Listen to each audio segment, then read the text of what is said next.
I saw in my own son's eyes the same vacant look my great-grandfather had before he tried to hang his own sister. It was in that moment that I knew my family's nightmare had returned. Good afternoon, my dears. It's Grandma Helen here, 72 years old and speaking directly from my little house in Laredo, Texas, right on the border with Mexico. This desert air is a blessing when it's warm, you know? Today, I'm here to share with you a story I've kept deep in my heart for over 30 years. A story of love, of sorrow, and of how destiny sometimes weaves traps we never see coming. But before we begin this difficult journey, I'd like to ask for a small favor from the heart. Give this video a like, it doesn't cost a thing. And tell me in the comments what part of the country you're watching me from. I'd love to know your name. I also love reading every single one of your comments. It makes me feel less alone in this big house that holds only me and my memories now. I was born in 1953 in a simple but well-kept house in the Cerro neighborhood, right here in Laredo. My parents, Robert and Maria Lopez, were hard-working people.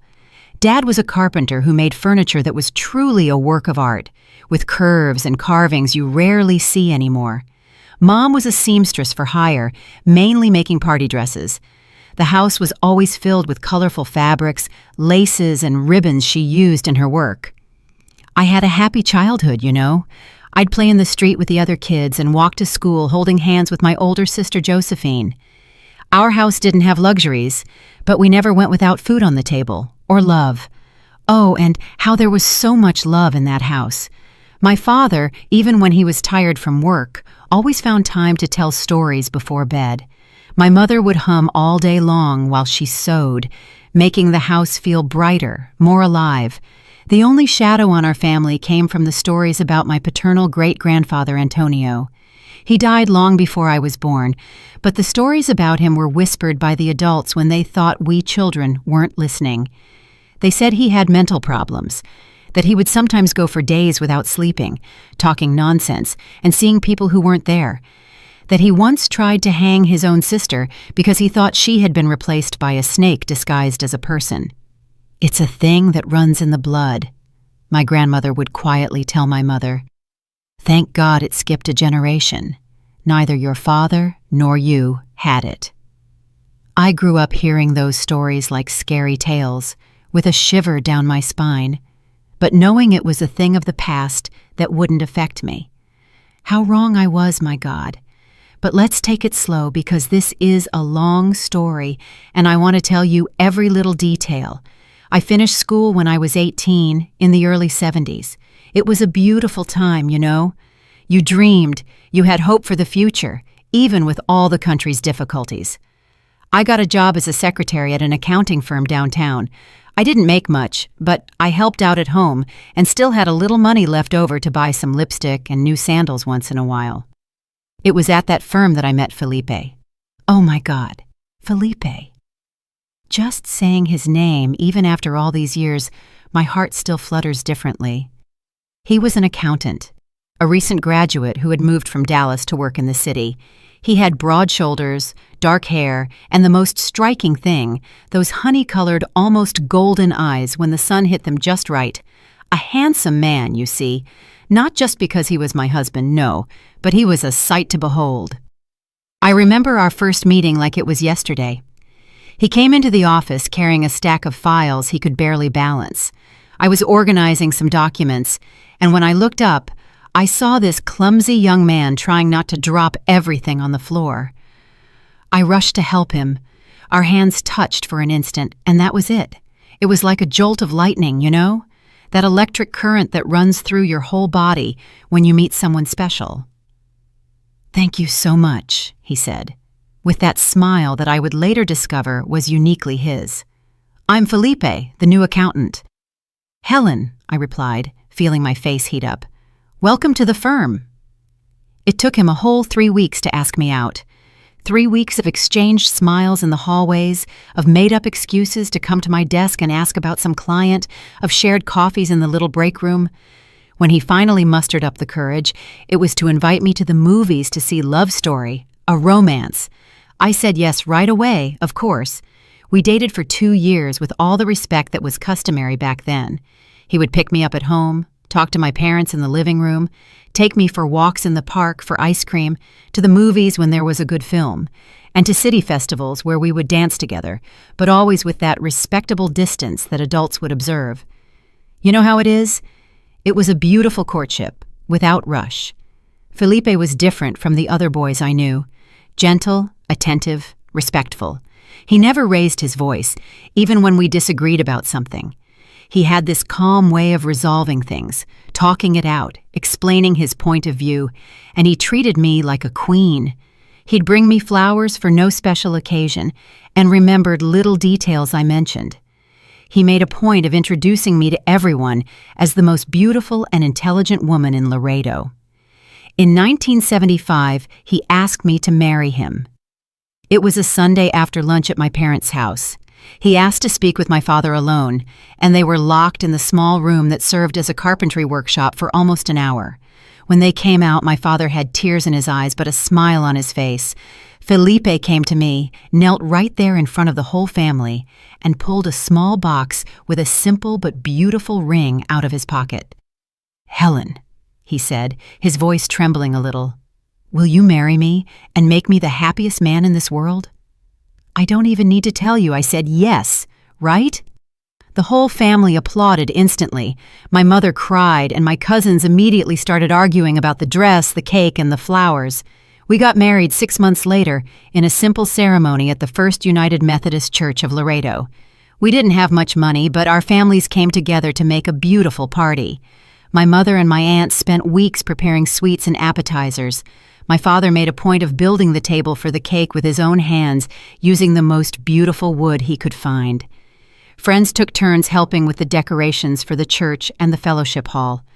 My dress wasn't the most luxurious, but it was made with so much love by my mother and my godmother that for me, it was the most beautiful in the world. Delicate lace, tiny pearls sewn one by one onto the bodice, a modest but elegant train. When I looked in the mirror that day, I barely recognized the girl staring back at me. She looked like a princess from the stories my father used to tell when I was little. Felipe was waiting at the altar, so handsome in his navy blue suit, the only one he owned, but impeccably pressed and tailored for the occasion. When our eyes met, I saw tears in his. He later confessed, "When I saw you walking down the aisle, Helen, I thought my heart was going to burst with so much happiness." We started our life together in a small but cozy apartment near downtown. 2 bedrooms, a living room, a kitchen, and a tight little bathroom. It wasn't much, but to us, it felt like a palace. We decorated it with simple furniture, some made by my father, others bought on an installment plan. I planted geraniums in the windows, sewed colorful curtains, and decorated every corner with the greatest care. Felipe continued to work at the accounting firm, and after the wedding, I started making cakes and sweets to order from home. I'd always loved to bake, and soon my cupcakes, cheesecakes, and party cakes became famous in the neighborhood. It wasn't a steady income like the firm, but it helped with the bills and allowed me to stay home, preparing our nest, because that was our dream, to have a child. From the first days of our marriage, we would talk about it, what they would be like, what we would name them, and how we would raise them. Felipe wanted a boy to play ball with and to teach how to fish on weekends. I dreamed of a girl to dress in ribbons and bows and to teach the family recipes. But deep down, what we really wanted was a healthy baby. It didn't matter if it was a boy or a girl. The first few months of our marriage were pure joy. Discovering each other, learning to live together, making plans, waking up next to him every day, making coffee together before he left for work, and greeting him with a kiss when he came back in the evening. It was a simple happiness, but so complete that sometimes I would find myself feeling scared that it was all too good to last. At night, lying in bed, we would talk about the future. Felipe dreamed of opening his own accounting firm one day. I thought about turning my baking business into something bigger, maybe a small pastry shop. And of course, we planned our family. "I want at least 3 kids," Felipe would say, holding me close. "A house full of children running around, laughing." "3?" I would reply, pretending to be shocked. "Let's start with 1 and then we'll talk." And we would laugh and kiss and try month after month to make that dream come true. After 1 year of trying with no success, we started to worry. Was something wrong? We went to doctors, had tests done, and everything was normal, they said. It's just a matter of time and patience, they would assure us. You're young and healthy. It will happen. And it did. In June of 1977, I finally found out I was pregnant. Oh my God, what a day that was. I took the test at the clinic that morning and spent the entire day planning how I would tell Felipe the news. I made his favorite dinner, a pot roast with mashed potatoes. As the good Texan he was, I set the table with our lace tablecloth we saved for special occasions. I even put flowers in a vase. When he came home from work, he was surprised by all the effort. "Is it our anniversary and I forgot?" he asked, worried. "No, my love," I replied, barely able to hold back a smile. "But we do have something to celebrate." During dinner, we talked about his day, about trivial things.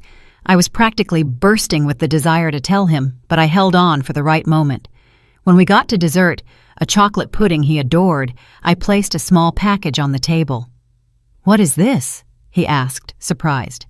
"Open it and see," I replied, my heart pounding. Inside the box was a tiny pair of crocheted booties that my neighbor had helped me make that very afternoon. Felipe looked at the booties, then at me, then back at the booties. For a moment, he seemed not to understand. Then his eyes widened and filled with tears. "Helen, you're—" I nodded, also crying now. "We're going to have a baby, Felipe. I'm 2 months pregnant." He got up from his chair so fast he almost knocked it over. He came around the table and hugged me tight, lifting me off the floor and spinning me around the small living room. We were laughing and crying at the same time, holding each other, barely believing that our dream was finally coming true. That night, lying in bed, Felipe placed his hand on my still flat belly and just stayed there, in silence, as if he could already feel the baby growing inside. "I'm going to be the best father in the world," he promised, his voice choked with emotion. "I'm going to teach him everything I know. I'll always be there. I'll love this child with all my strength." "I know you will," I replied, running my hand through his hair. "You're already the best husband in the world. You're going to be a wonderful father." The pregnancy was calm, thank God. I had morning sickness for the first few months, but nothing that kept me from doing my chores and baking orders. Felipe became even more attentive, if that was even possible.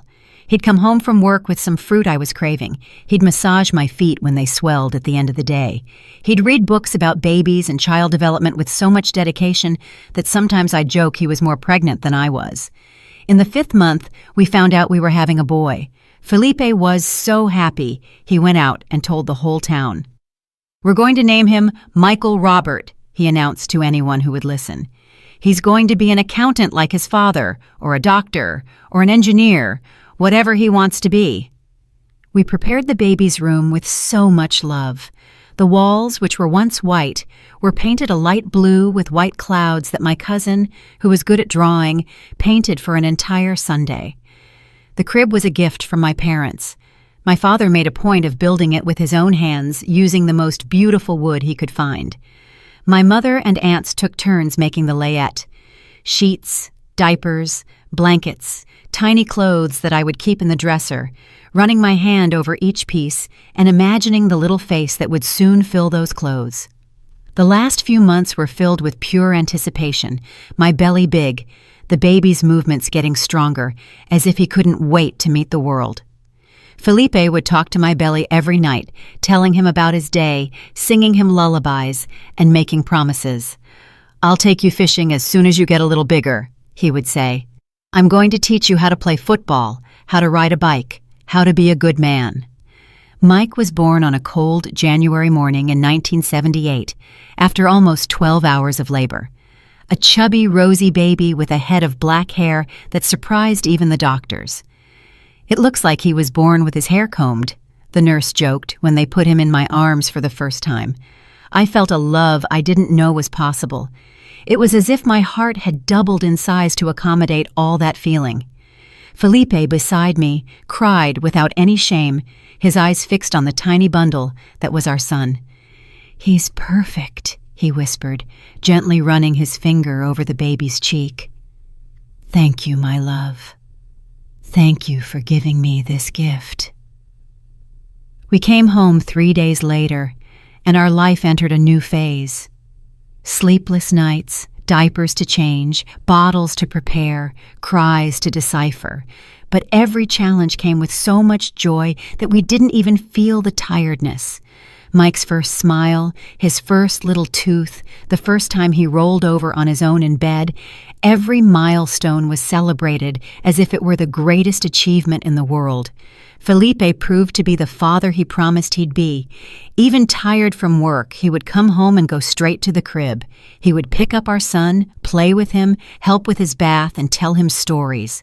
On weekends, he would put Mike in the stroller and go for a walk around town, proud, showing his son to every acquaintance he met along the way. "Look how smart he is," he would say. "He already knows our voices. He can grab the rattle on his own, my dears."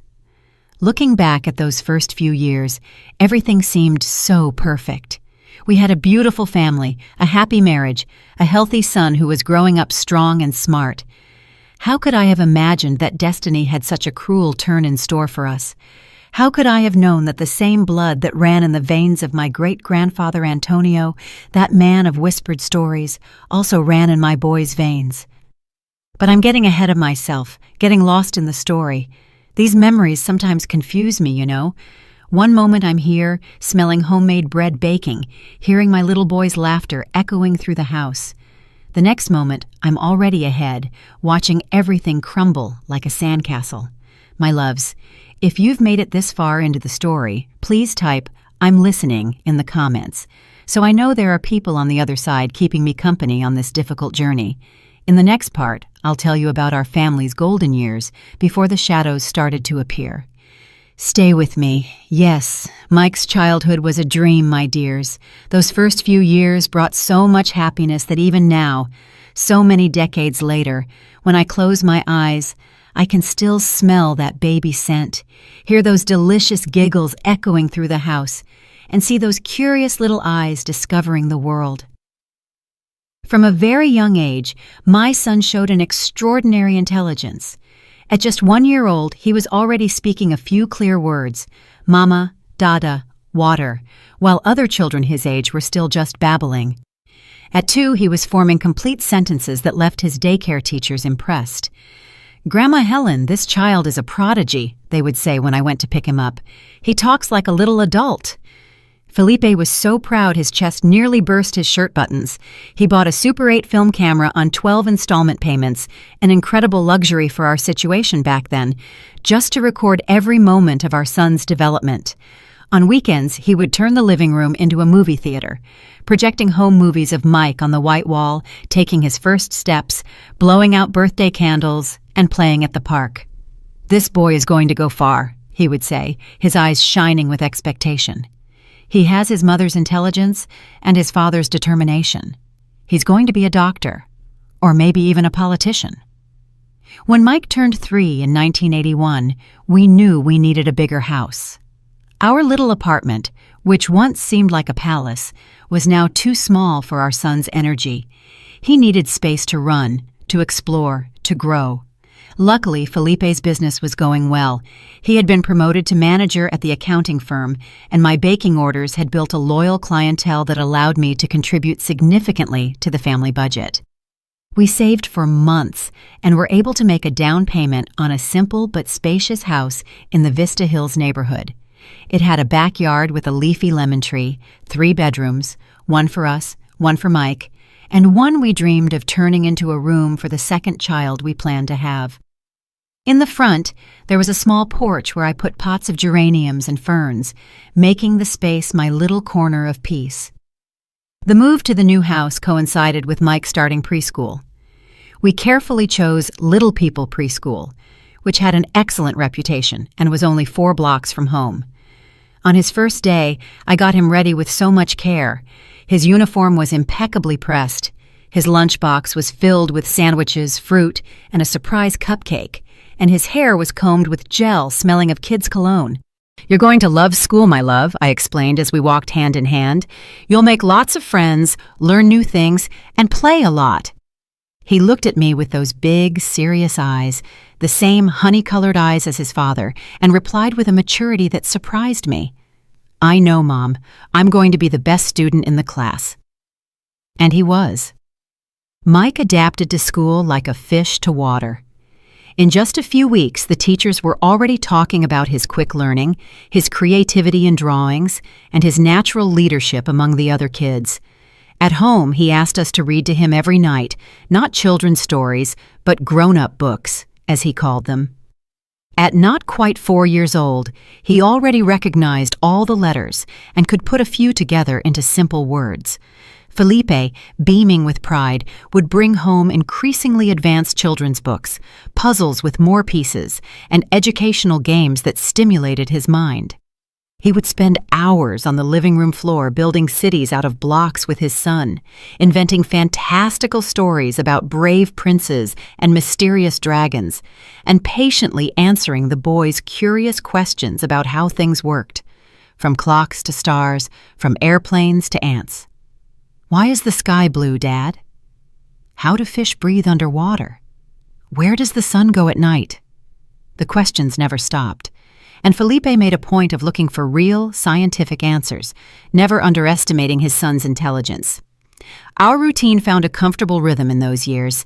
Felipe would leave for work early. I would take Mike to school, then come home to prepare the day's baking orders.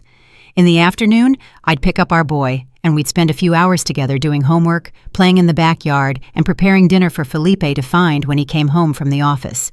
During school vacations, we would take little trips, usually to visit Mike's paternal grandparents in Dallas or to spend a few days at Galveston Beach. They weren't luxurious vacations. We stayed at simple guest houses and brought food from home to save money.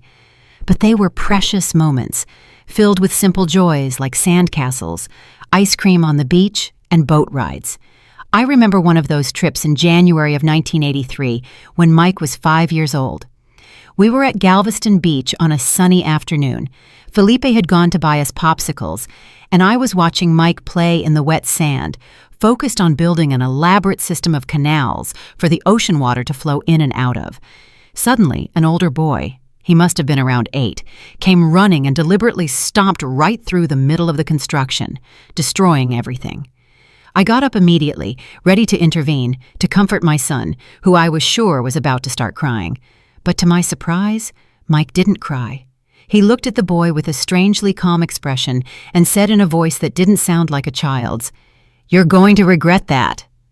The older boy laughed mockingly. "And what are you going to do, little boy? Cry to your mommy?" Mike continued to stare at him, motionless, with that fixed gaze that for an instant, just a flicker, reminded me of the stories about my great-grandfather. Then, without warning, he grabbed a handful of wet sand and threw it directly into the boy's eyes, who fell backward, screaming in pain. "Mike!" I cried, running toward them. "What did you do?" He turned to me, and his face was already that of my sweet boy again, with eyes wide with fear, as if he didn't even understand what he had just done. "He ruined my castle, Mom," he replied, his voice trembling. I got angry. The incident was quickly resolved. I apologized to the other boy's mother and explained that Mike had never done anything like that before and that it had just been an impulsive reaction. On the way back to the guest house, I had a serious talk with my son about how we need to control our impulses and how hurting others is never the solution, even when we're very angry. "Mike, we can't hurt people," I said. "Do you understand?" He nodded, seeming genuinely remorseful. "I'm sorry, Mom. I don't know what happened. It was like another person threw the sand." At the time, I took that as just a child's way of avoiding responsibility. It was only years later that I realized that maybe, just maybe, there was more truth to that statement than I could have imagined. But that was just an isolated incident. In general, Mike was a sweet, affectionate, and obedient child. All the neighbors, teachers, and family friends would comment on how polite, helpful, and intelligent he was. A golden child, they would say. And he was. at least in those golden years of childhood. When Mike turned 7 in 1985, something happened that would profoundly mark our family. Felipe, who had been working twice as hard at the firm, finally managed to raise enough capital to open his own business. With the help of a partner, Frank, a friend from college, he founded Frontier Accounting, a modest firm but one with great ambitions. It was a period of a lot of hard work, sleepless nights, and sacrificed weekends. Felipe would come home exhausted, but with a sparkle in his eyes that spoke of dreams coming true. I did everything I could to support him. I prepared nutritious meals for him to take to work and made sure the house was always in order, protecting the few hours he had at home so he could rest or spend quality time with our son. Mike, even though he was young, seemed to understand the importance of that moment. He didn't complain when his father missed a school presentation or came home too late for a goodnight kiss. Instead, he showed interest in the new business. He would ask to visit the office on weekends and watch, fascinated, as Felipe explained balances, taxes, and accounting. "When I grow up, I'm going to work with you, Dad," he announced once, sitting in the swivel chair that was much too big for his little body. "We'll be partners." Felipe smiled, touched, and ruffled his son's hair. "Of course, champ. The company will be called Felipe and Son. How does that sound?" Felipe's hard work paid off. In just 2 years, Frontier Accounting already had a respectable client list, including some of the most important merchants in Laredo and even some from the Mexican side of the border in Nuevo Laredo, Mexico. With the business prospering, we were finally able to make other dreams come true. We traded our old sedan for a brand new Ford. What a luxury that car was, my God. We renovated the kitchen in our house and enrolled Mike in a private school, the best one in the city. In 1988, when our son turned 10, we decided to throw a special birthday party. In previous years, we had celebrated simply, a small cake at home, a few friends invited, modest gifts. But now that our financial situation was more stable, we wanted to celebrate in a big way. We rented the community club hall, hired a superhero-themed decorator — Mike was a huge fan of Spider-Man — and I ordered a 3-tiered cake decorated with all the comic book characters he collected. Felipe bought him a new bicycle, our boy's dream gift, and I sewed a personalized superhero vest with the initials MR embroidered on the chest. It was an unforgettable party. Over 30 kids attended. There were games organized by professional entertainers, and we gave out elaborate party favors that I put together myself.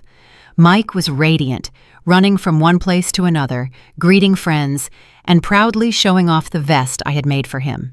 When it was time to sing Happy Birthday, with our son in the center, surrounded by friends and family, and exchanging glances of pure happiness with Felipe, I thought life couldn't get any better. We had built something precious, something solid, a happy marriage, a wonderful son, and a comfortable financial situation. The future seemed so promising, so full of possibilities. I couldn't have imagined that in just a few years, everything we built with so much love would begin to crumble. That the small, subtle signs we sometimes noticed in Mike's behavior, but chose to ignore, were just the prelude to a devastating storm that was approaching. The following years passed in a pleasant routine. Mike distinguished himself more and more in school, always among the top students, participating in math competitions, science fairs, and essay contests.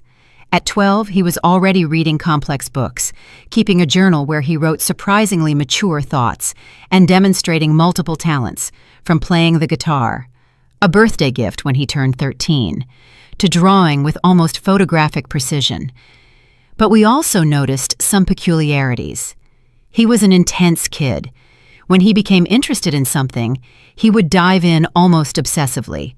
He went through phases of fixation on dinosaurs, then astronomy, then quantum physics, topics he would study with an unusual depth for his age.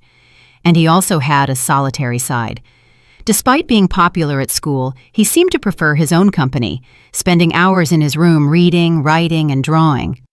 "Is this normal?" I asked Felipe one night, after noticing that Mike had spent the entire Saturday locked in his room, working on a secret project he refused to show us. "Other kids his age always want to go out and play in the street." "Our son is special, Helen," Felipe replied reassuringly. He has a brilliant mind. It's natural that he's not interested in the same things as other kids.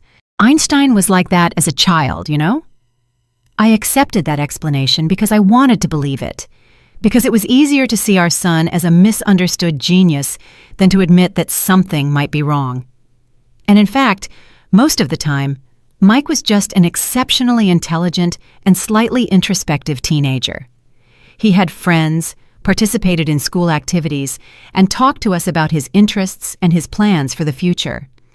In 1993, when he turned 15, Felipe decided it was time to get him more actively involved in the family business. Not as an official employee, of course, he was still too young, but as an apprentice during school vacations and on some Saturdays. Mike would go with his father to the office, learning the basics of accounting and observing how a business was run.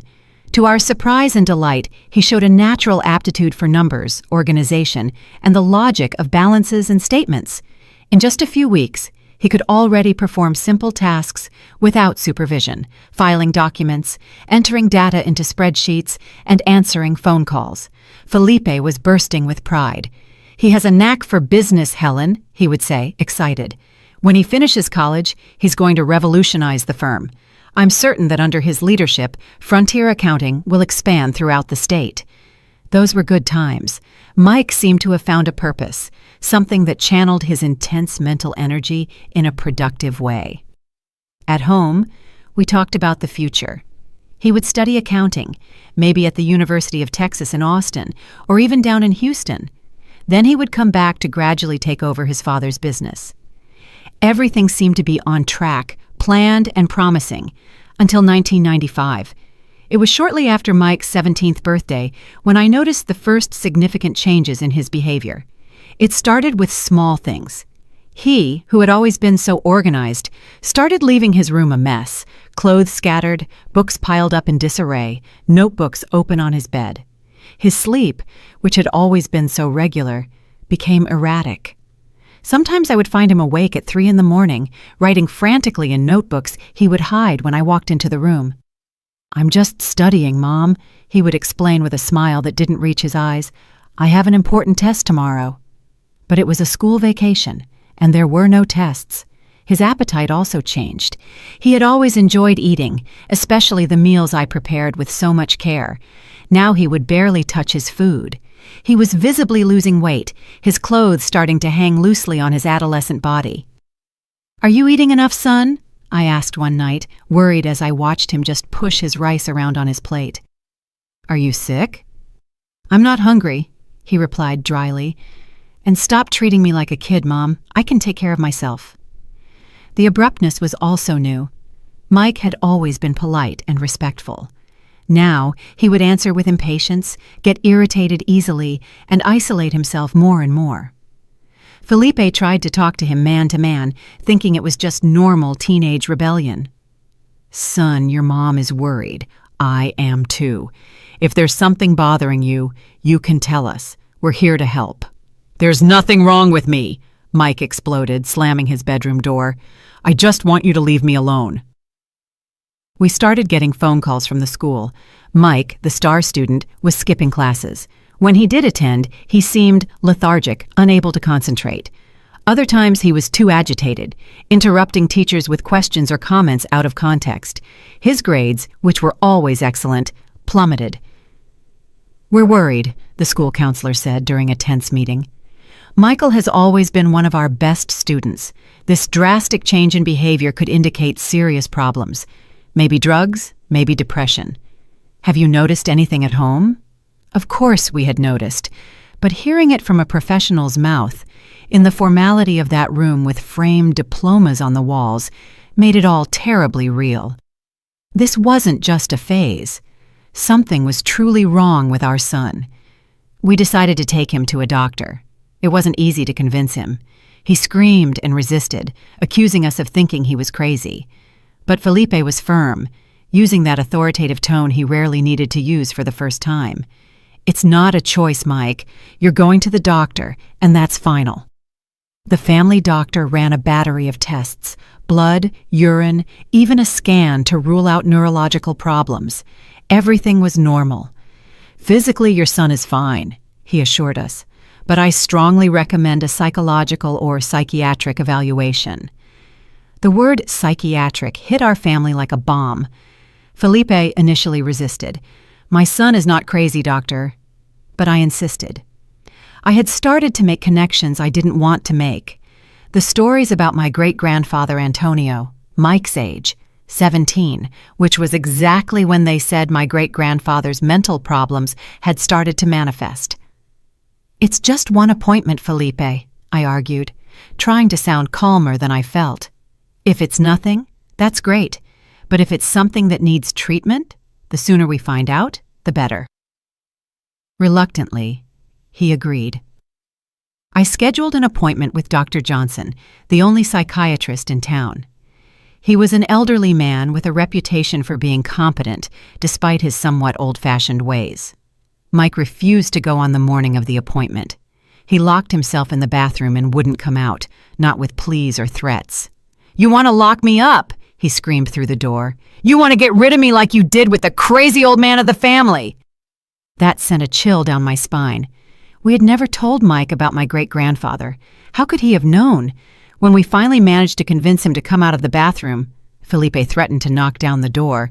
He was different, too calm, almost serene, with a strange smile on his lips. "Okay," he said docilely. "Let's go to the doctor. You're right. I'm not well." The sudden change in attitude should have alarmed me, but I was so relieved that I didn't question it. On the way to the office, sitting in the back seat of the car, Mike was quietly humming a song I didn't recognize. Looking in the rearview mirror, I noticed his eyes were glassy, fixed on some invisible point, and his lips were moving as if he was talking to someone. It was at that moment, watching my son in the rearview mirror on the way to the psychiatrist, that I saw for the first time what I had been so afraid of. In my own son's eyes, the same vacant look they said my great-grandfather had before he tried to hang his own sister, and I knew with a devastating certainty that my family's nightmare had returned. The appointment with Dr. Johnson was both revealing and terrifying. Initially, Mike was cooperative, answering questions with apparent clarity. But when the doctor started to explore his recent behavioral changes, something shifted. My son started speaking faster, jumping from one topic to another, using complicated words and sentences that barely made sense. "The numbers talk to me, doctor," he said, his eyes shining with a feverish intensity. "They have colors and textures. 7 is red and rough like sandpaper. 3 is blue and slick like soap. The universe is encoded in mathematical patterns that only I can see." Then he suddenly fell silent, staring intently at an empty corner of the room. When the doctor asked what he was thinking, Mike replied in a low voice, "He's here. The man in the hat is telling me you can't be trusted." It felt as if the floor had opened up beneath my feet. Felipe squeezed my hand so hard it hurt, but I barely felt it. My focus was entirely on our son, who now seemed to be having an animated conversation with the empty space. Dr. Johnson's diagnosis was cautious, but direct. "Your son is showing symptoms suggestive of a schizophrenia spectrum disorder, auditory and visual hallucinations, delusions, and disorganized thinking. The age is typical for the onset of symptoms, especially in men." "But he was always so normal," Felipe protested, his voice breaking. "So smart, so well-adjusted." "Schizophrenia often affects brilliant people," the doctor explained, "and the first psychotic episodes are often preceded by a period of normal functioning. It's a treacherous disease. That's exactly why when we notice the signs, the process is often already advanced." We left that appointment with a prescription for medication and the recommendation to seek more specialized treatment in Dallas, where there were psychiatrists with more experience in cases like Mike's. The drive home was silent, heavy. In the back seat, our son had returned to his silence, staring out the window with an absent expression. That night, after putting Mike to bed, he took the first pill without resistance, which surprised me. Felipe and I sat on the porch, our hands clasped, trying to process the new reality that was unfolding. "It's all going to be okay," Felipe repeated. more to himself than to me. We'll get him the best treatment, the best doctors. Our son will overcome this. I wanted to believe him. Lord knows I did. But something inside me knew our life would never be the same again, that the golden years were behind us, and now we were facing a dark, uncertain, and terrifying journey. What we didn't know yet was how awful this journey would be. We couldn't have imagined that in just a few months we would lose not only our son's sanity, but also the pillar that held our family together. That destiny had an even greater trial in store for us when the violence that ran in my great-grandfather's blood would finally find its most brutal expression in the hands of my own son. But that, my dears, is a story for the next chapter of this painful saga that has been my life. A story I need to tell, no matter how difficult it is, so that maybe it can help other families who are facing the invisible monster of mental illness. Please give this video a like.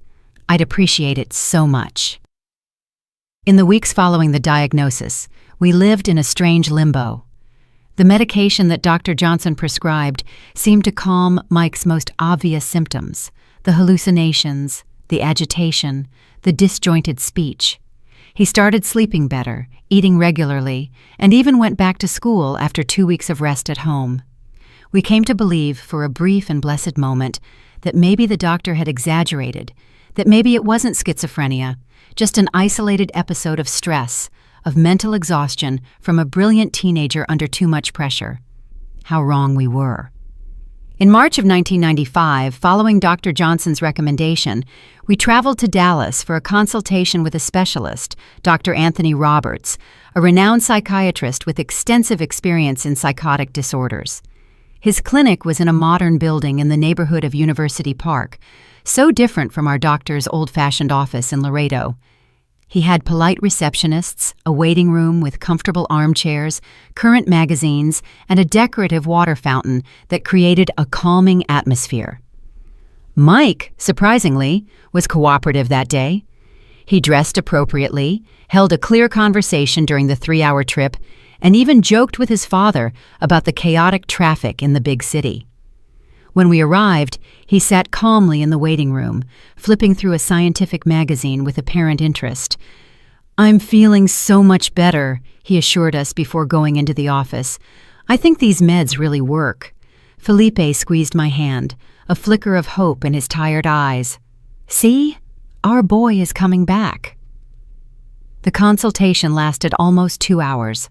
Dr. Roberts first spoke with Mike alone, then with us, and finally with all 3 of us together. His approach was different, less formal and warmer than Dr. Johnson's, but just as meticulous. He took a detailed history, explored family background. I shuddered at the mention of my great-grandfather Antonio, reviewed the medications, and ordered new tests. When it was finally time for the diagnosis, his face took on a gentle but serious expression. "Michael presents a picture that is quite consistent with paranoid schizophrenia," he explained, using technical terms that blurred in my anxious mind. "The delusions of reference, the auditory hallucinations, the blunted affect interspersed with periods of clarity. It all points to a schizophrenic spectrum disorder, likely with a significant hereditary component." "But he seems so well today," Felipe argued, his voice trembling with contained emotion. "Almost normal." The doctor nodded understandingly. "That's a common characteristic of the disease, especially in the initial stages. There are fluctuations, periods of apparent normality followed by relapses. The medications help control the symptoms, but they don't cure the condition." "Will he be able to live a normal life?" I asked. It was the question that had tormented me most since the nightmare began. Will he be able to study, work, have a family of his own one day? "With the right treatment, many patients achieve a satisfactory quality of life," the doctor replied, choosing his words carefully. "But I have to be honest, Michael will have significant challenges. Schizophrenia is a chronic condition that will require continuous medical monitoring, regular medication, and possibly lifestyle adaptations." We left that appointment with a new prescription for more modern medications and adjusted doses, and referrals for complementary therapies, psychotherapy, occupational therapy, and family support groups. Dr. Roberts suggested that we consider having Mike's treatment in Dallas, where there would be more specialized resources. Think about it carefully, he advised. It's an important decision. Moving to a new city can be stressful, but the benefits of access to a specialized multidisciplinary team may outweigh the inconvenience. On the way back to Laredo, we discussed our options. Moving to Dallas would mean leaving our house, Felipe's business, my small network of baking clients, and our entire social circle. But staying would mean relying only on Dr. Johnson, who was already elderly and had outdated knowledge about the latest treatments. Mike, sitting in the back seat, remained strangely silent. When I asked what he thought of the idea of moving to the big city, he just shrugged. "It doesn't matter," he replied, looking out the window. "The man in the hat is coming with me anyway." A shiver ran down my spine. The man in the hat, his most frequent hallucination, hadn't been mentioned in days. I thought it had disappeared with the medication. I exchanged a worried glance with Felipe, who gripped the steering wheel so hard his knuckles turned white. We decided to wait, to give the new medications a chance, and see how Mike would respond in the coming weeks before making a drastic decision like moving cities. Felipe talked to Frank, his partner, about the possibility of temporarily reducing his workload to be more present at home. I reorganized my baking orders, prioritizing only my oldest and most profitable clients to have more time to take care of our son. For a few weeks, it seemed like we had made the right decision. Mike went back to school full-time and resumed some of his normal activities. The new medications had side effects. He complained of a dry mouth, daytime drowsiness, and slight tremors in his hands. But they seemed to be controlling the psychotic symptoms. The weekly appointments with Dr. Johnson were calm and routine. It was in May, almost 2 months after the Dallas appointment, that things started to fall apart again. It all began when I found the pills, dozens of them, hidden inside a book on Mike's bedroom shelf. He hadn't been taking the medication for weeks, maybe since we got back from Dallas. I confronted him, of course, first calmly, trying to understand. "Son, why did you hide the meds? You know you need them to be well." He looked at me with a coldness I didn't recognize. "They make me slow and heavy. I can't think straight when I take them." "But the delusions come back without them, Mike." A strange smile formed on his lips. "And who says they're delusions, Mom? What if I really can see things that you can't? What if the man in the hat is real, just invisible to ordinary minds?" The conversation quickly degenerated. Mike became agitated, pacing back and forth in his room, gesturing at the air as if he were talking to someone only he could see. When I tried to hold him and calm him down, he pushed me with surprising force, making me fall back onto the bed. "Don't touch me!" he screamed, his eyes wide with fear and rage. "He says you want to poison me, that the meds are poison." Felipe arrived home from work in the middle of this chaos. I'd never seen him so scared as in that moment, standing in the bedroom doorway, watching our 17-year-old son in the throes of a psychotic break, yelling delusional accusations at us. We called Dr. Johnson, who came to our house immediately. For the first time, he mentioned the possibility of hospitalization. If he's not taking the medication voluntarily and is showing aggressive behavior and intense paranoid delusions, it may be necessary for him to have a period of stabilization in a hospital setting, the doctor explained, while in the next room, Mike continued to talk to himself, now in a lower, more conspiratorial voice. The idea of hospitalizing our son broke our hearts. We imagined psychiatric hospitals as dark, dehumanizing places filled with sedated patients and brutal treatments. But Dr. Johnson assured us that things had changed a lot in recent decades. St. Luke's Psychiatric Hospital in Dallas has an excellent youth wing, he explained. The treatment is humane, focused on stabilization and reintegration. We're not talking about a prolonged hospitalization, just the time needed to adjust the medication and ensure that Michael takes it regularly. Reluctantly, we agreed to consider the option.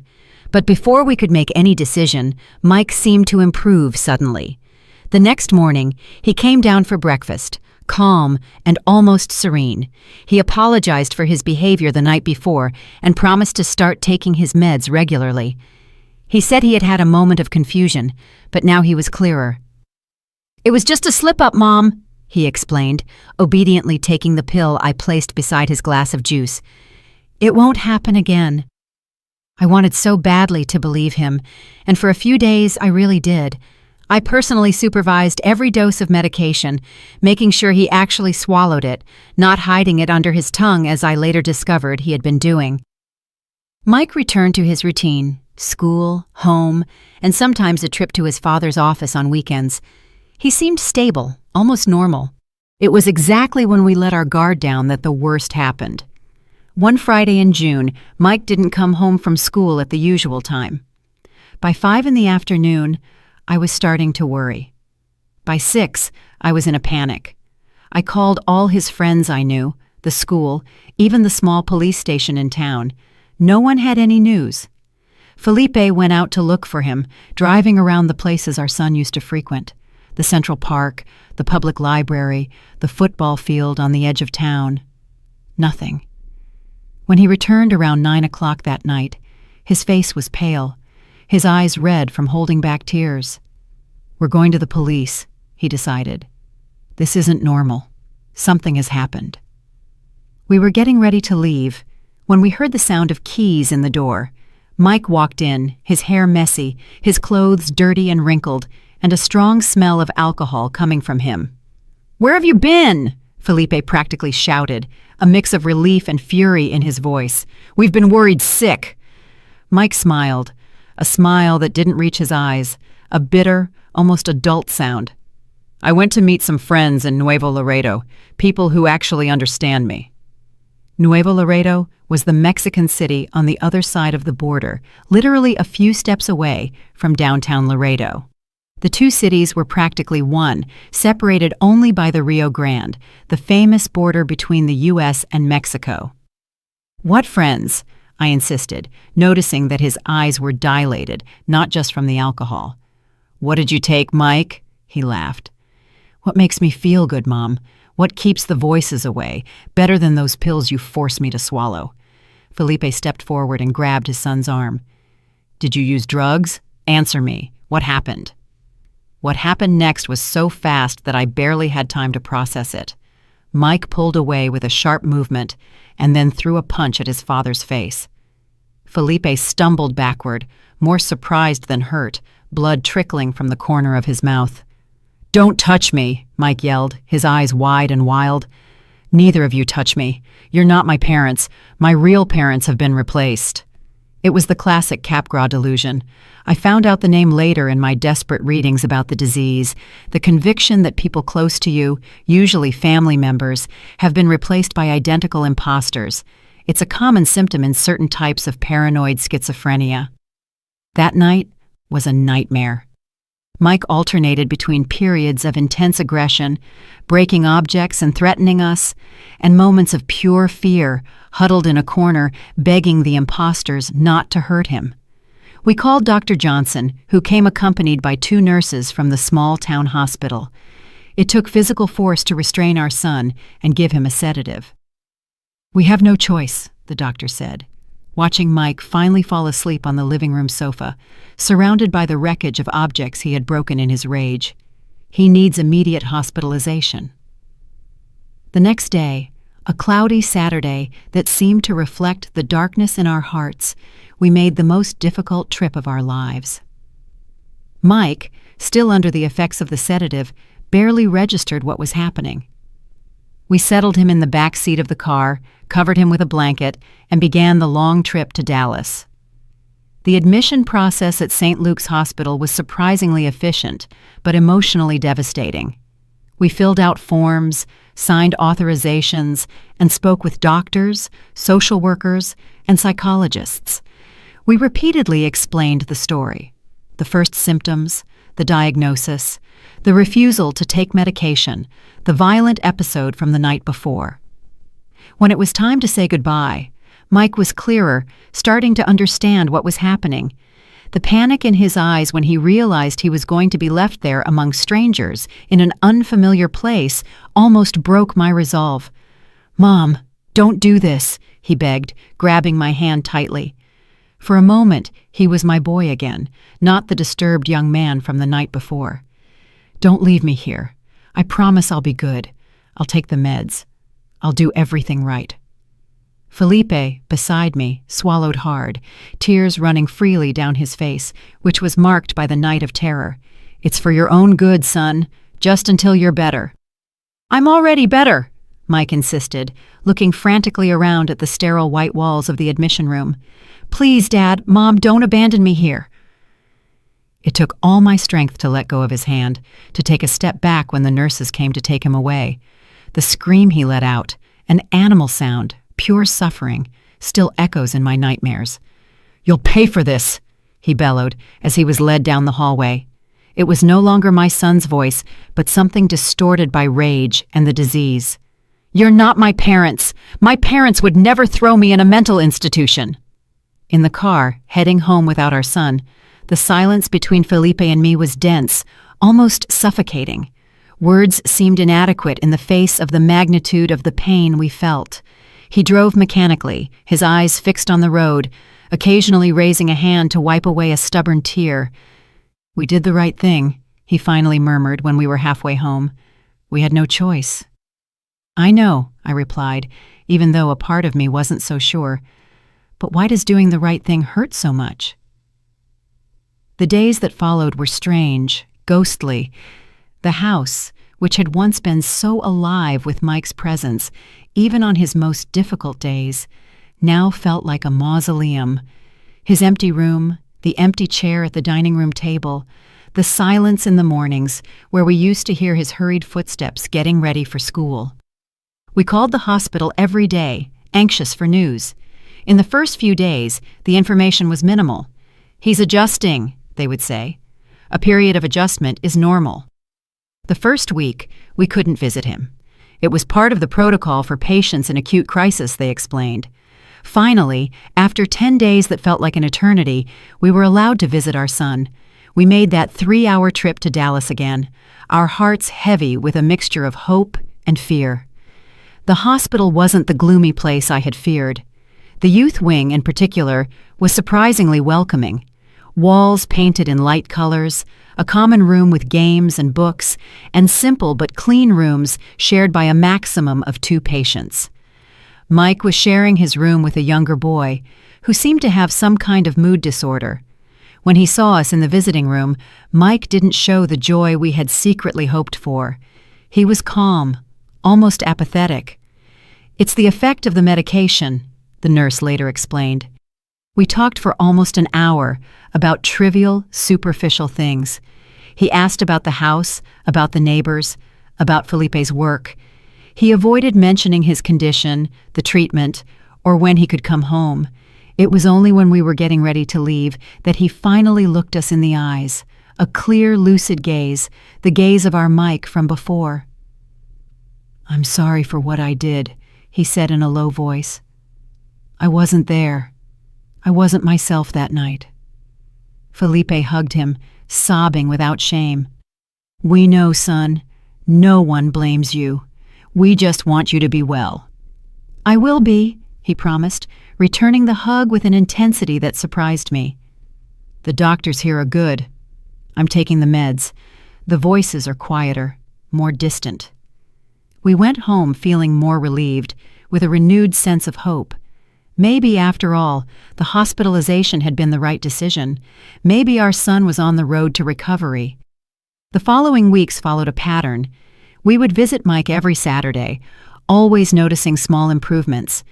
His expression was more lively, his conversation more coherent, his interest gradually returning to the things that used to fascinate him, like books, science, and his father's business. The doctors spoke of significant progress, of a successful medication adjustment, and of positive prospects for an early discharge. In July, almost a month after his admission, we had a meeting with the full medical team: the psychiatrist, a psychologist, a social worker, and an occupational therapist. Everyone agreed that Mike was responding exceptionally well to the treatment.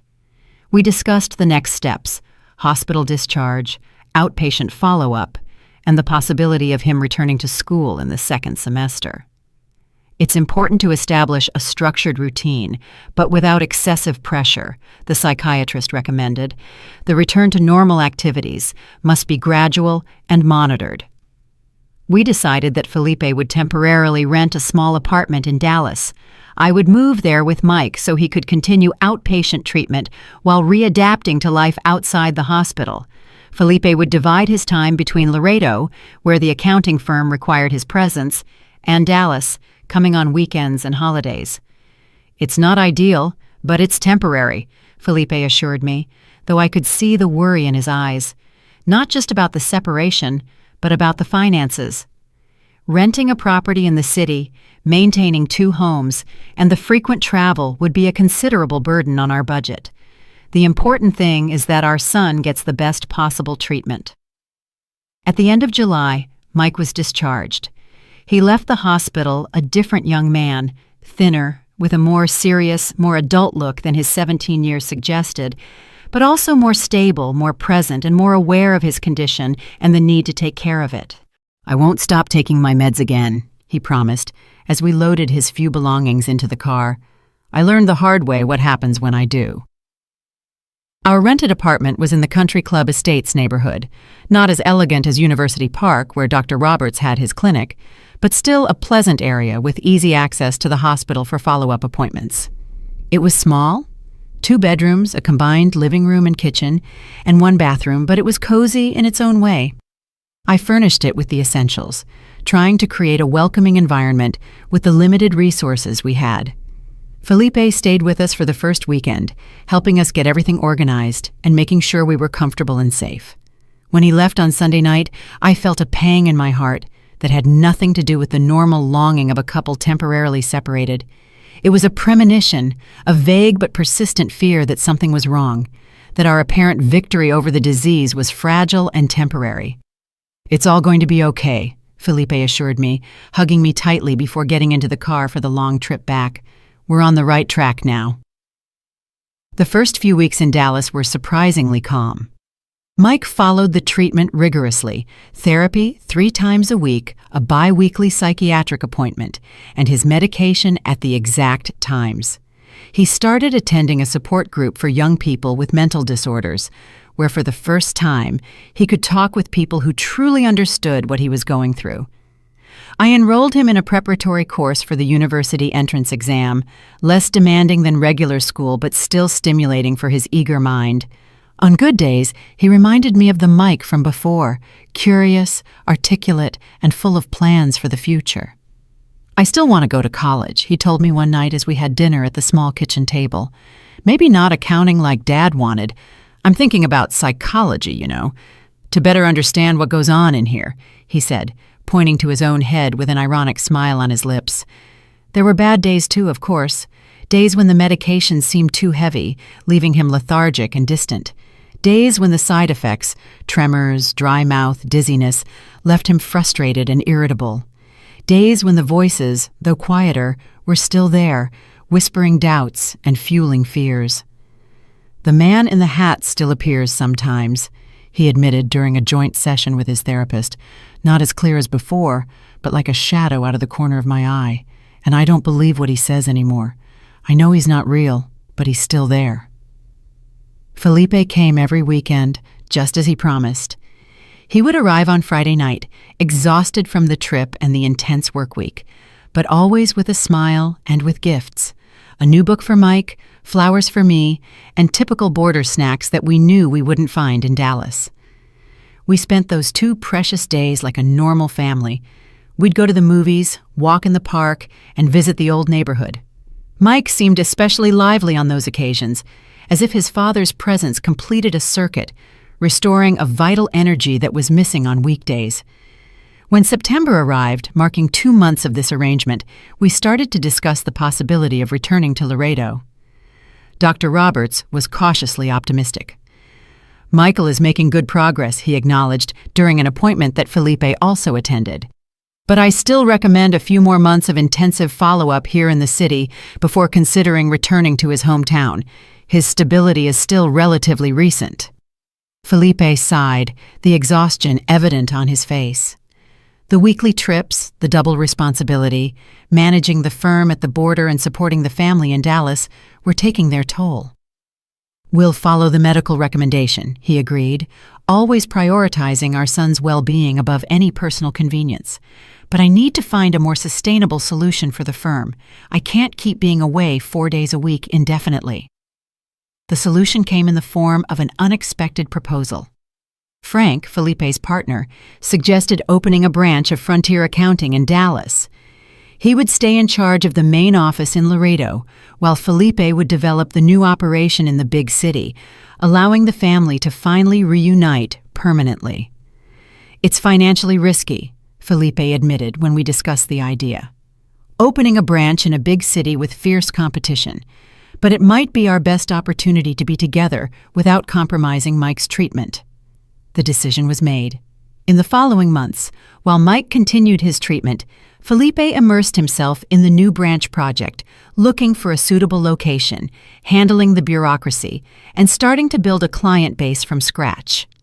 It was a period of intense work for him and a time of adjustment for all of us. October arrived with a sense of a new beginning. The rented apartment was replaced by a larger one, more suitable for a permanent residence. We bought new furniture and decorated the rooms with items from our home at the border, trying to create a home that mixed family comfort with the freshness of a new start. Mike seemed to flourish in this new arrangement. His father's constant presence, the stability of a set routine, and the continuity of treatment all contributed to his steady progress. He started talking about concrete plans for the next year's entrance exam, possible universities, and careers that interested him. In November, on the eve of his 18th birthday, we had one of the most meaningful conversations since the onset of his illness. We were in the living room after dinner, just the two of us. Felipe had gone to the office to handle an emergency with a client. "Mom," he began, hesitating, his eyes fixed on the television in front of us. "Do you think I'll always be like this? Always sick?" The question took me by surprise, even though I knew he had been carrying it inside him for a long time. I took a deep breath, looking for the most honest and loving answer I could give. "I think you'll always need care, son. Medication, follow-up. Schizophrenia doesn't have a cure, at least not yet, but that doesn't mean you can't have a full, happy, productive life. How can I be happy knowing that at any moment I could lose control, that the voices could come back stronger, that I could hurt the people I love like I almost did to Dad?" There was so much anguish in that question that my heart ached. I took his hands in mine, noticing how cold they were despite the warmth of the night. "You are not your disease, Mike. You are so much more than that. You're intelligent, sensitive, and talented. You are aware of your condition. You're getting treatment and learning to recognize the warning signs. That's half the battle right there." He nodded slowly, absorbing my words. "Sometimes I'm scared I'll never be able to have a normal life. A girlfriend, kids, a career. Many people with schizophrenia have all of that, son. It won't be easy. It won't be like you imagined when you were younger, but it is possible. And your father and I will be by your side every step of the way." A sad smile touched his lips. "You guys have been incredible. After everything I did, how I acted, you're still here, rebuilding your lives because of me." "Because we love you," I said. "More than anything in the world. It's always been that way since you were just a promise in my womb. It always will be."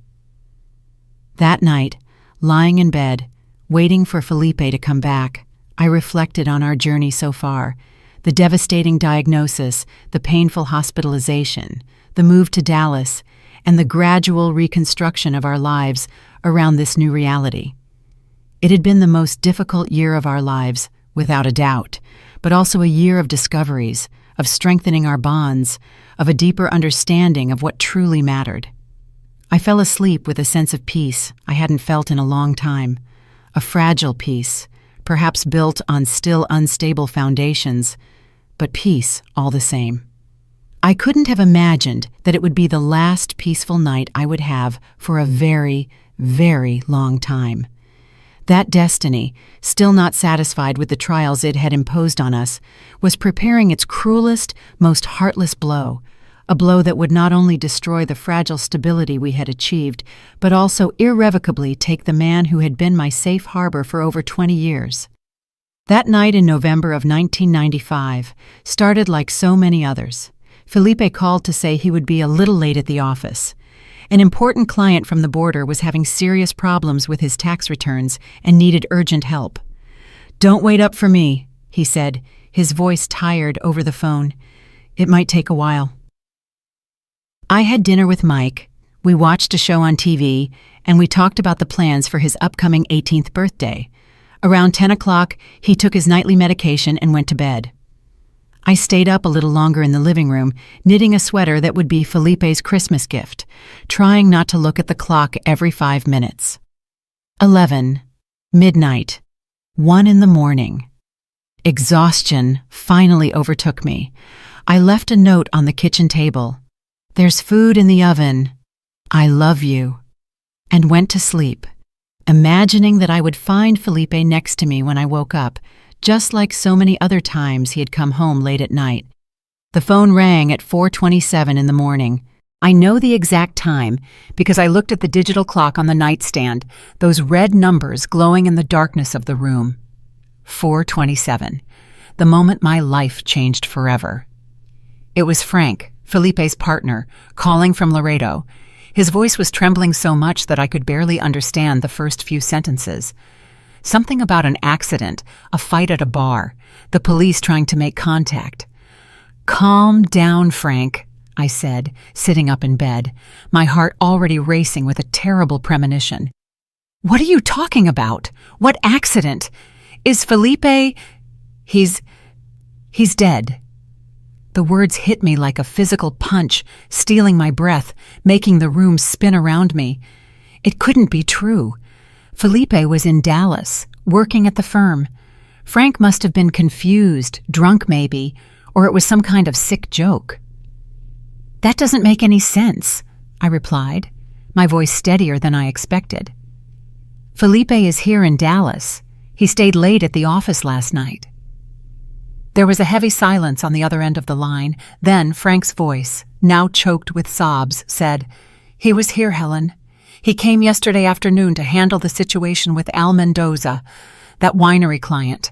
He said he was going to head back to Dallas in the morning." My mind refused to process the information. Felipe hadn't mentioned any trip to Laredo. Why would he hide it from me unless... "What happened, Frank?" I asked, a coldness running down my spine. "Tell me exactly what happened." Slowly, through painful pauses and confused explanations, the story emerged. Felipe had gone to Laredo that day without telling me to personally resolve the client's situation. Once his work was done, he went to a bar, a simple but respectable establishment in the central part of town, to meet up with some friends before spending the night at our old house, which we still maintained. The bar was dangerously close to the border, a territory where the laws of the two countries blurred, where smuggling was rampant, and where criminal groups operated with relative freedom. That night, one of those groups, the Border Crew, a gang known for smuggling liquor and cigarettes, was at the bar. There were about 8 men already drunk, causing a commotion and harassing the other patrons. Felipe, always diplomatic, tried to defuse the situation when one of the men started bothering the waitress. "Leave the girl alone," he reportedly said, stepping between the thug and the young woman. "She's just doing her job." Simple, civilized words, words that cost him his life. The man didn't like the intervention. He pulled out a knife, one of those big hunting knives, and without warning he stabbed Felipe in the abdomen. A single, deep, precise stab. The attacker's friends immediately dragged him out, across the border to the U.S. side, where they would be safe from Mexican law enforcement. Felipe was rushed to the small city hospital, but the bleeding was too extensive. He died on the operating table, with no chance to say goodbye, no chance to fight. At 3:48 in the morning, his death was officially pronounced. When I hung up the phone, I stayed motionless in bed, unable to cry, to scream, to do anything. A strange numbness took hold of my body, as if I were watching everything from a great distance, as if it were someone else receiving the news that their husband of 20 years had been murdered in a bar fight. I don't know how long I was like that, paralyzed. Maybe minutes, maybe hours. The sky was starting to lighten when I finally managed to move. My first conscious thought was about Mike. How could I tell our son, already so fragile from his illness, that his father had been brutally murdered? How could I protect him from a blow that would surely threaten all the progress he had made in the past few months? I decided to wait until he woke up on his own. There was no rush. Nothing would change the fact that Felipe was dead, and I needed those few hours to minimally process what had happened, to find the strength to be the pillar my son would need. I took a hot bath, letting the tears finally come, mixing with the running water. I dressed mechanically, made coffee, and sat at the kitchen table and waited. Mike appeared around 8, his hair messy from sleep, his eyes still a little cloudy from the night before his medication. He smiled when he saw me, a sleepy, innocent smile. "Morning, Mom. Where's Dad?" The question was so normal, so routine, that for one insane second, I thought about lying, about saying that Felipe had left early and would be back soon, to postpone for a few hours the inevitable pain that was coming. But I looked into my son's eyes, Felipe's same honey-colored eyes, and I knew I couldn't do that. "Son," I began, my voice trembling despite all my efforts to keep it steady, "something terrible happened. Your father went to Laredo yesterday to solve a client problem, and there The words refused to come out. How do you say that the man he admired most in the world, his hero, his safe harbor, had been stabbed to death in a border bar fight? How do you put something so brutal, so senseless, into words? "He died, didn't he?" Mike asked, his voice strangely calm. "The man in the hat told me this would happen." A shiver ran down my spine. The man in the hat, Mike's most persistent hallucination, which we thought was under control with the medication. Had he come back, or was it just a macabre coincidence? "Yes, son," I confirmed, reaching for his hands across the table. "There was a fight at a bar. He tried to defend a girl who was being harassed, and a man attacked him with a knife. He didn't survive." I was expecting tears, screams, and denial, any of the normal reactions to grief. Instead, I saw something that scared me much more, a detachment, a disconnection, as if a curtain had descended over Mike's eyes, separating him from reality. "He told me," my son repeated, his gaze fixed on a point past my shoulder. "The man in the hat said Dad was going to leave us, that it would just be the two of us, that it was better that way." "Mike," I said, squeezing his hands, trying to bring him back. "That's not real. Your father didn't leave us by choice. It was a terrible accident, a tragedy. No one could have foreseen it." But he was no longer listening to me. He got up abruptly, went to the window, and started mumbling to himself or to someone only he could see. The crisis we had feared so much was beginning, catalyzed by the shock of the loss. I immediately called Dr. Roberts, explaining the situation in hurried words, broken by fear. He understood the gravity of the moment and promised to come to our apartment as quickly as possible. In the meantime, he instructed, "Give him an extra dose of his emergency medication. Keep him calm. Don't confront him. Don't deny what he's seeing or hearing. Just be present." The next few hours were a blur of phone calls, impossible decisions, and practical arrangements. Felipe's body needed to be transported from Laredo to Dallas. The funeral needed to be organized. The family needed to be informed. And above all, Mike needed to be stabilized. Dr. Roberts arrived around 10 in the morning, accompanied by a psychiatric nurse. They found Mike in the middle of a full-blown psychotic episode, having an animated conversation with his father, who in his mind was sitting on the living room sofa, telling him how his death had just been a ruse to fool the invisible persecutors who populated his delusions. "He's in full dissociation," the doctor explained after assessing my son. "His mind is protecting itself from the unbearable pain, creating an alternative reality where his father is still alive." "What do we do?" I asked, exhausted and devastated, fearing the answer I already anticipated. "He needs immediate hospitalization. It's not safe to leave him at home in this state. He could harm himself or others." And so, on the same day I lost my husband, I had to hospitalize my son again. This time, not at St. Luke's Hospital, but at a more modern private clinic with more advanced treatments, paid for with the life insurance policy that Felipe, always a planner, had taken out years before. The days that followed were the darkest of my existence. Felipe's wake passed in a state of stupor, as if I were watching everything from outside my own body. People I barely knew shaking my hand, offering condolences, and murmuring words of comfort that didn't register in my mind. The absence of Mike, sedated in a psychiatric clinic, unaware of his father's final farewell, was an additional pain, as if my family had been torn from me in layers, one loss on top of another. The burial took place in Dallas, not Laredo. I couldn't bear the thought of leaving Felipe in the city that had taken him from me. Besides, our life was in Dallas now. As painful as it was to admit, we had no plans to return to the border. Frank, Felipe's partner, was extraordinary during that period. He handled all the paperwork and legal matters related to the business. He made sure I had immediate access to Felipe's share of Frontier accounting and that the insurance policy was activated without complications, so that nothing material would add to the crushing weight of grief I was already carrying. A week after the funeral, when the house was finally empty of well-meaning relatives and worried friends, I sat alone on the porch of our apartment, watching the sunset over Dallas. It was a spectacular sunset, the sky painted in shades of orange and pink that Felipe would have loved to photograph. The beauty of the moment contrasted cruelly with the emptiness inside me. It was there, on that porch, that I finally allowed the full reality of my situation to hit me. I was alone. My husband, my life partner, had been brutally murdered. My only son was hospitalized with a severe psychotic episode, his condition potentially and permanently worsened by the trauma. Our life, so carefully rebuilt in Dallas, had been shattered in a matter of hours. I cried until I had no more tears, until my body ached physically from the effort of sobbing. I cried for Felipe, for the life we built together, for the dreams we would never realize.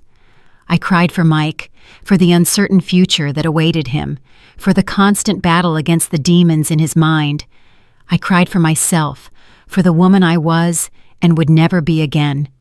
When the sun finally disappeared on the horizon, I got up, wiped my face, and made a decision. I would not allow myself to fall apart. Not now, not when my son needed me more than ever. Felipe was gone, but Mike was still here, fighting, and I would fight by his side until my last breath. The following months were an arduous journey of readjustment. Mike remained hospitalized for 6 weeks, receiving intensive treatment with new medications, daily therapies, and innovative approaches to control his delusions, which now included frequent conversations with his deceased father. I visited him every day, spending hours by his side, even when he barely noticed my presence, lost in his inner world. I would read him books he loved as a child, news from the newspaper, and letters from old school friends. I talked about Felipe, about the memories we shared, trying to gradually help him accept the reality of the loss. Meanwhile, I dealt with practical matters I never imagined I would face alone. What should I do with Frontier accounting? I had no training in the field. I couldn't take over Felipe's part of the business operationally. Frank offered to buy my share, guaranteeing a fair price and monthly payments that would give me financial stability for a few years. And the house in Laredo? Keeping it would mean a painful connection to the place where Felipe was murdered. Selling it would mean cutting the last physical ties to the city where we built our family and where we lived so many happy moments. Decisions, decisions, decisions, all weighing exclusively on my shoulders with no Felipe to discuss, ponder, or advise with, without even a son who was lucid enough to offer an opinion. It was during this period that I discovered an inner strength I didn't know I had. I learned to trust my own judgment, to make difficult decisions, and to live with their consequences. I sold the house on the border and accepted Frank's offer for Felipe's share in the firm. I reorganized our finances to ensure that no matter what, Mike would always have the resources for his treatment. In January of 1996, 2 months after Felipe's death, Mike was finally discharged from the clinic. He was more stable. The delusions were controlled by the new medication, and the reality of his father's death was gradually accepted, at least on a conscious level.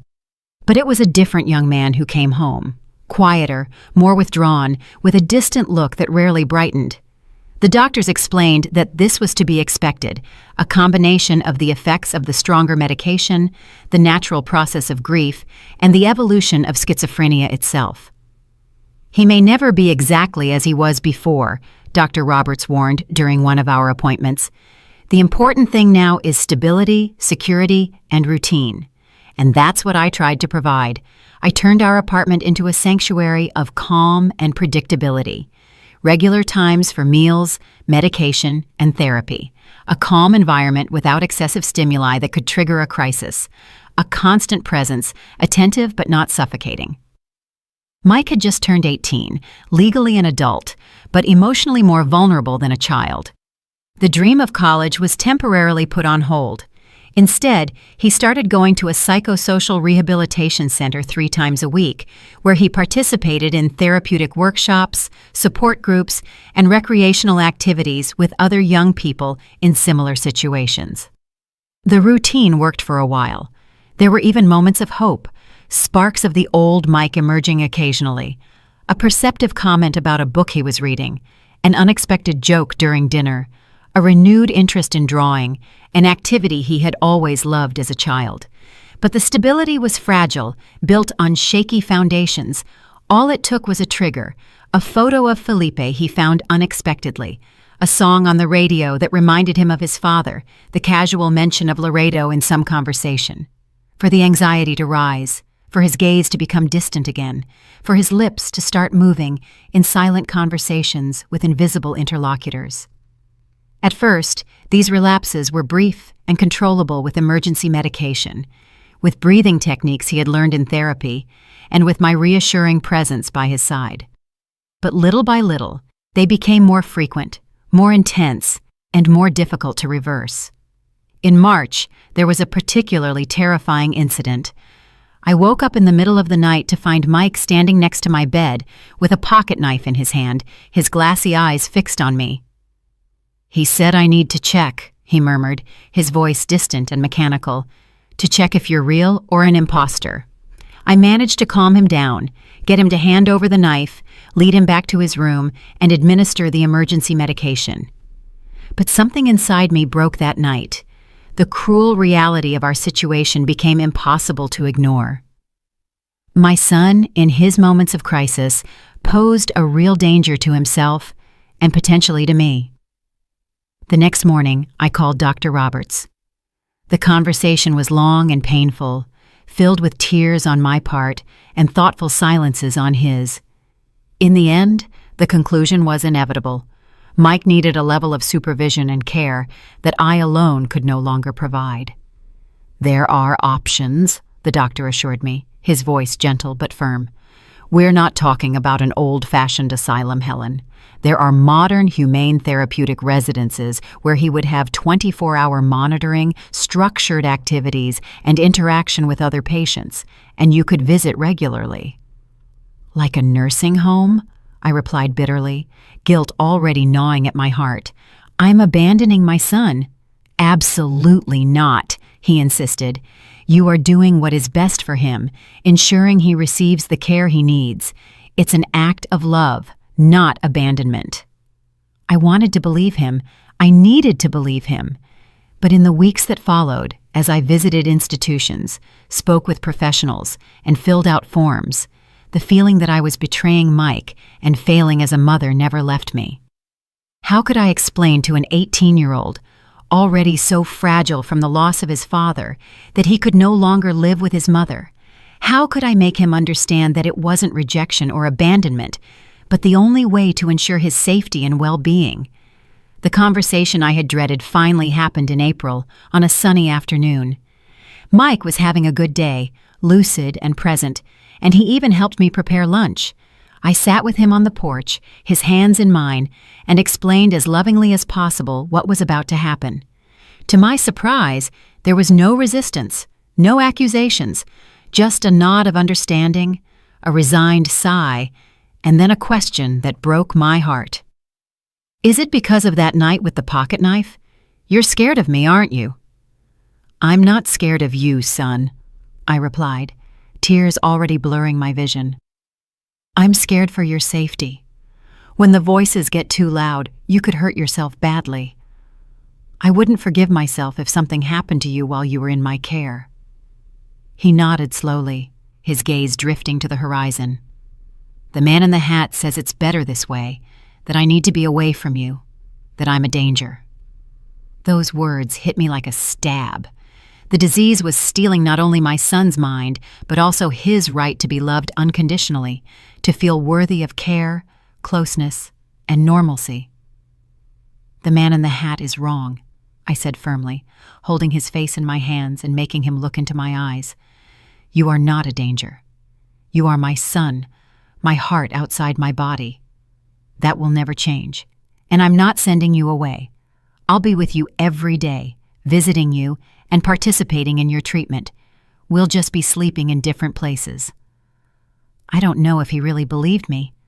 How could he? But he accepted with a resignation that suggested that maybe, on some level, he understood the necessity of the change. In May of 1996, 6 months after Felipe's death, Mike moved to New Horizon Therapeutic Residence, a relatively new institution on the outskirts of Dallas. It was a pleasant place, at least from the outside. A large, airy house with well-kept gardens, individual rooms for residents, cozy common areas, and a team of professionals who seemed genuinely committed to the well-being of the patients. On the day of the move, I helped him set up his room, put our photos on the walls, arranged his favorite books on the small bookshelf, and made his bed with the sheets from home so he would have something familiar in the new environment. When it was time to say goodbye, he hugged me with a surprising intensity. "It's all going to be okay, Mom," he whispered, strangely reversing our roles, as if he were the one who needed to comfort me. "I understand why it has to be this way." Driving back to the empty apartment that night, I let the tears run freely. In less than a year, I had lost my husband to violence, and now, in a way, I had also lost my son to the cruel disease that was devouring his mind. The house that was supposed to shelter our family was reduced to a silent space inhabited only by me, surrounded by photos and memories of a life that seemed to belong to someone else, in another time. In the months that followed, I established a new routine. I visited Mike every day, participated in the family meetings offered by the institution, and talked regularly with his doctors and therapists. On good days, I would take him on short outings, a walk in the nearby park, coffee at a bakery, and occasionally even lunch at the apartment on weekends. He seemed to be adapting reasonably well. The adjusted medication, the structured routine, and the consistency of professional follow-up all contributed to a stability we could no longer achieve at home. There were episodes, of course, days when I would find him more confused and distant, talking to his deceased father, or to the persistent man in the hat. But they were managed quickly by the team, without escalating into severe crises like the ones I had witnessed at home. "He's making progress," the doctors assured me, slowly but progressing. And I wanted to believe it. I needed to believe it. To fill the empty days and the deafening silence of the apartment, I went back to work. Not with the cakes that brought me joy in Laredo. I had lost my taste for creating sweet things when life had become so bitter. Instead, I took a job as a receptionist at a medical clinic near home. The work was simple, but it filled the hours, provided some human interaction, and most importantly, it was just 15 minutes from the therapeutic residence, allowing me to visit Mike during my lunch break or immediately after my shift. I felt like a plant that had its roots ripped out and was now desperately trying to sprout new growth in arid soil. Every small routine, every new acquaintance, every established habit was an attempt to create some kind of structure and meaning in a world that had lost its fundamental coordinates. The first anniversary of Felipe's death arrived like a storm in a sky that was just starting to clear. November of 1996, 1 year since I lost my life partner, my safe harbor. The pain, which had become a constant but manageable hum in the back of my mind, returned with all its force that day. I spent the morning at the cemetery, sitting next to his simple but elegant grave, talking in a low voice to the man who still visited my dreams every night. I told him about Mike, about the therapeutic residence, about my new job, about the crushing loneliness I felt even when surrounded by people, and about the constant fear of the future. "How am I going to go on without you, Felipe?" I murmured, running my fingers over the letters carved into the tombstone. "How am I going to take care of our son all by myself?" I didn't expect an answer, of course, but in that sacred silence of the cemetery, under the gray sky of a melancholic November, I felt something calm down inside me. Not a resignation, not a complete acceptance. I would never fully accept what had happened, the senseless brutality that took Felipe from us, but maybe a recognition that despite everything, I was surviving. One day after another, one breath after another, I was still here. And as long as I was here, Mike would have someone fighting for him, believing in him, and loving him unconditionally. I visited him that afternoon, as I did every day. To my surprise, he seemed especially lucid, as if he also felt the weight of the date. "A year ago today, isn't it?" he asked when we sat in the residence's garden. "That Dad passed away." I nodded, unable to trust my voice at that moment. "I miss him," Mike continued, his eyes fixed on the flowers swaying gently in the breeze. "Not the Dad I see sometimes in my episodes, but the real Dad, the one who played ball with me in the backyard, who taught me math, who never gave up on me, even when I started getting sick." The tears I had held back at the cemetery finally came, silently running down my cheeks. It was the first time in months that Mike had spoken so clearly about Felipe, distinguishing between the real father and the figure who appeared in his delusions. "I think he would be so proud of you," I finally managed to say, "of how you're handling all this, of how you're trying so hard with your treatment." A sad smile touched my son's lips. "Maybe. Or maybe he'd be sad to see what I became, mentally ill, institutionalized, with no future, no—" "Don't talk like that," I interrupted, grabbing his hands. "You have a future, Mike, a different one than we imagined before, maybe, but a future. And you have me. You'll always have me." He squeezed my hands back, a gesture so simple, but so meaningful at that moment. For a brief but precious instant, we were just a mother and son sharing a pain and supporting each other. Not a woman visiting a psychiatric patient. Not a young man trying to distinguish between reality and hallucination. Just us, family. What was left of the family we once were? The months turned into years. 1997 gave way to 1998, then to 1999. Mike remained at the therapeutic residence, with ups and downs in his treatment.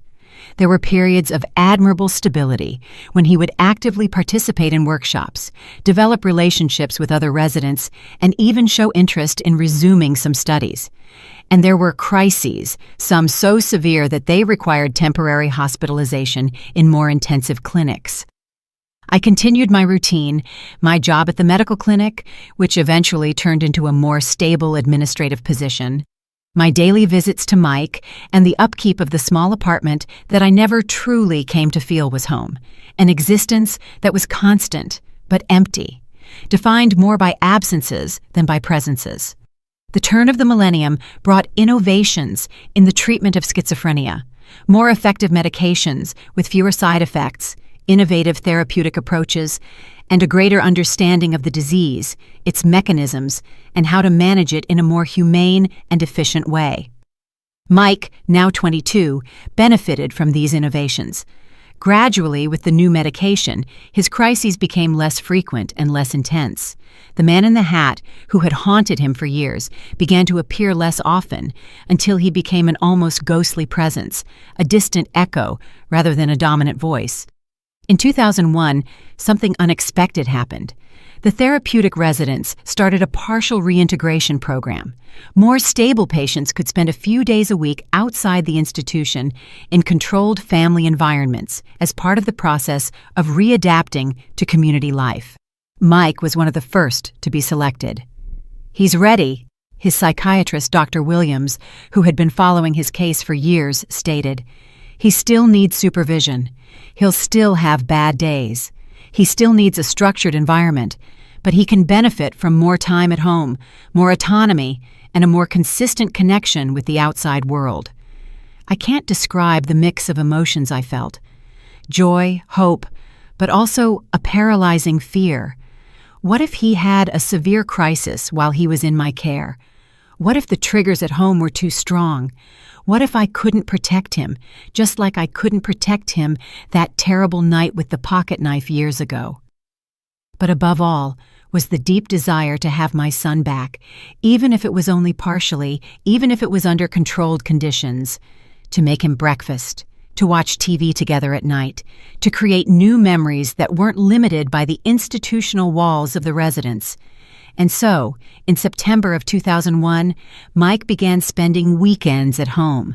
From Friday night to Sunday afternoon, a nurse from the residence would bring him on Friday and pick him up on Sunday, ensuring that the transition was smooth, that his medication was taken correctly, and that any signs of decompensation were identified early. They were precious weekends despite the challenges. Mike still had moments of disconnection, still occasionally talked to invisible interlocutors, and still needed rigid routines and calm environments. But there were also moments of surprising normalcy, like when we would cook together, when we would discuss a book we had both read, or when we would simply sit on the porch watching the city and sharing a comfortable silence. "Thank you for not giving up on me, Mom," he said one of those nights, his voice almost a whisper. "I know it hasn't been easy." "I would never give up on you," I replied, my throat tight with contained emotion. "Never." The arrangement worked well enough that in 2003, it was expanded. Mike now spent 4 days a week at home, returning to the residence only from Monday to Wednesday for intensive therapy and medication adjustments when necessary.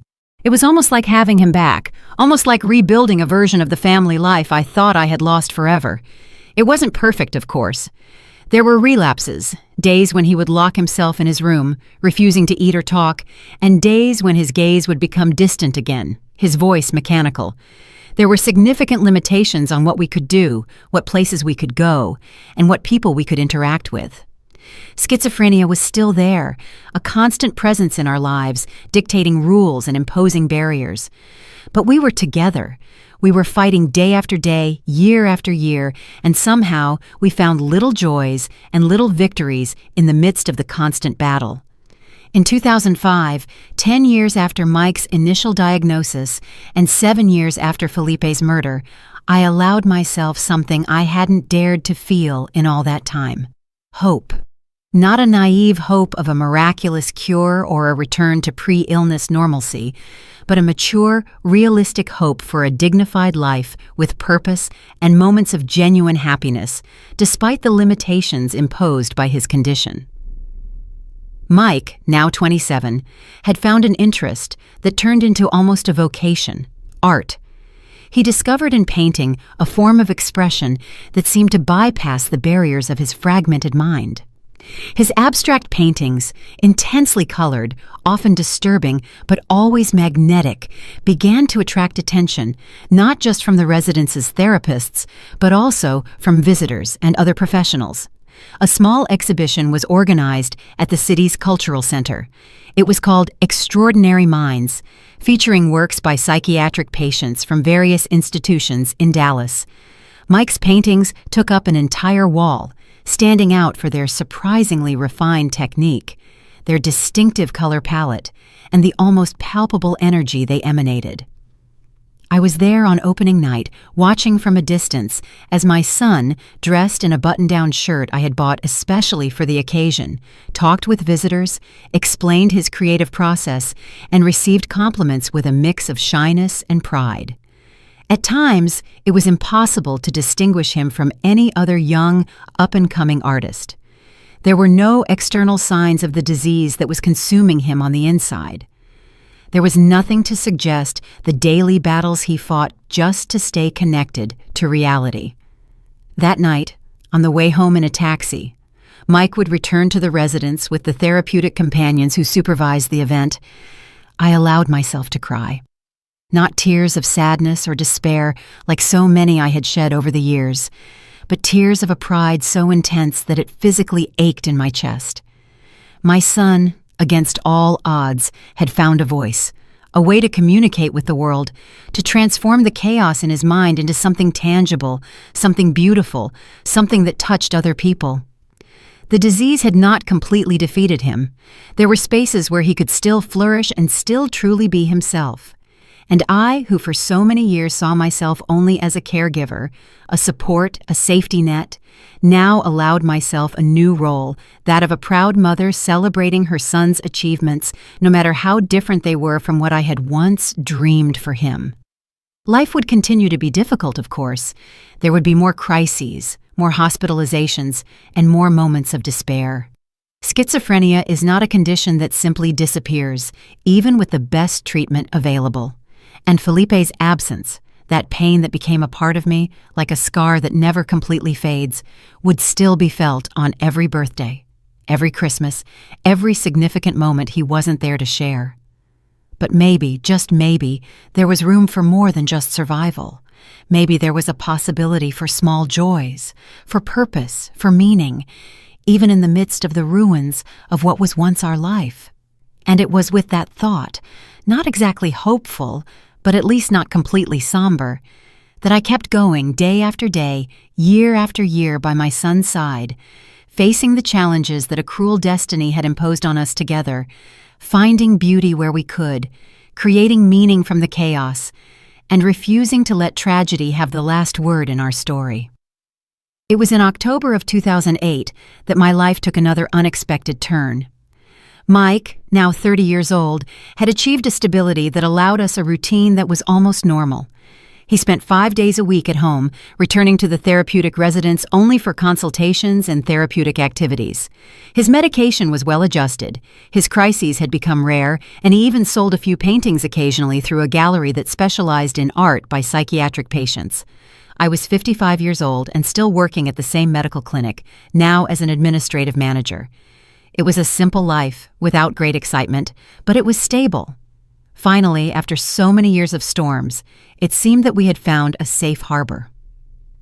That Monday morning, I was getting ready to leave for work when I slipped on the bathroom mat.